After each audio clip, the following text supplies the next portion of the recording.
আসসালামু আলাইকুম এভরিওয়ান, কেমন আছেন সবাই? আশা করি সকলেই ভালো আছেন। আমিও ভালো আছি আপনাদের দোয়ায়। আজ বের হয়ে পড়লাম পড়ন্ত বিকেলে। ফরহাদ মাস্টার ভাই কল করেছে, আমাকে একটা সুন্দর জায়গাতে ঘুরতে নিয়ে যাবে, তাই বের হয়ে পড়লাম। আমি একটা কাজে ব্যস্ত ছিলাম, ওইখান থেকে সরাসরি রাইডে চলে আসার কারণে আমার কাছে হেলমেট নাই, এই জন্য আমি আন্তরিকভাবে দুঃখিত। তবে প্রত্যেকটা রাইডারের হেলমেট পরাটা অনেক বেশি জরুরি, কারণ বিপদ বলে কয়ে আসে না। তো আমরা কিন্তু এই মুহূর্তে দুজনেই পোস্তকলা ব্রিজ পার হয়ে চলে যাচ্ছি আবদুল্লাপুরের দিকে। আর যেহেতু মাওয়া এক্সপ্রেসওয়েতে সাইকেল চালানো নিষেধ, সেহেতু আমরা সামনে গিয়ে মাওয়া এক্সপ্রেসওয়ে থেকে সার্ভিস লাইনে চলে যাব। তো বন্ধুরা, আমরা কিন্তু এই মুহূর্তে হাজির বাজার পার হলাম।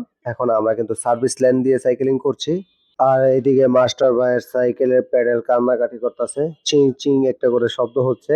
এই সাউন্ডটা কিন্তু খুবই প্যারাদায়ক, মনে হচ্ছিল যেমন আমার কানের সামনে এসে কেউ একজন এই সাউন্ডটা করছিল।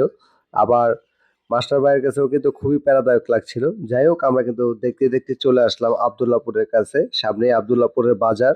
আবদুল্লাপুর বাজারের অনেক প্যারাদায়ক একটা জাম ঠেলে ঠুলে অনেক কষ্ট করে আমরা কিন্তু এখন নিমতলার পথে, যদিও আমরা নিমতলা যাব না, আমরা চলে যাব বাম পাশের রাস্তা দিয়ে, যে রাস্তাটা আমাদেরকে নিয়ে যাবে নদীর পাড়ে, খুব সুন্দর একটা মনোরম পরিবেশে।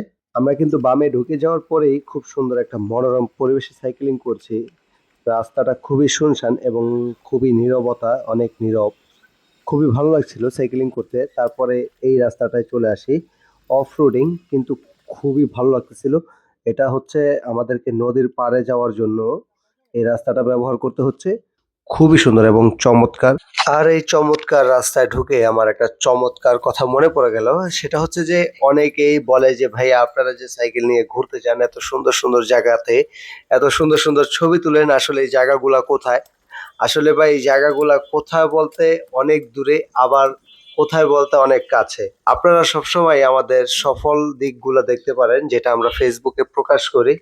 যেমন আমরা সুন্দর একটা জায়গা পেলে ছবি তুলি, ওইটাই কিন্তু ফেসবুকে ছাড়ি। তবে অসুন্দর জায়গাগুলোতে কিন্তু আমরা ছবি তুলি না। তবে ওই সুন্দর জায়গাটা পেতে হলে আমাদের অনেকগুলো অসুন্দর জায়গা, অনেকগুলো ঝামেলা পাড়ি দিয়েই কিন্তু তারপর ওই জায়গাটাতে যেতে হয়। তো এটাই আর কি বললাম, যে সফলতাই দেখা যায়, তবে সফলতার পেছনের কষ্টগুলো কিন্তু মানুষ দেখতে পায় না।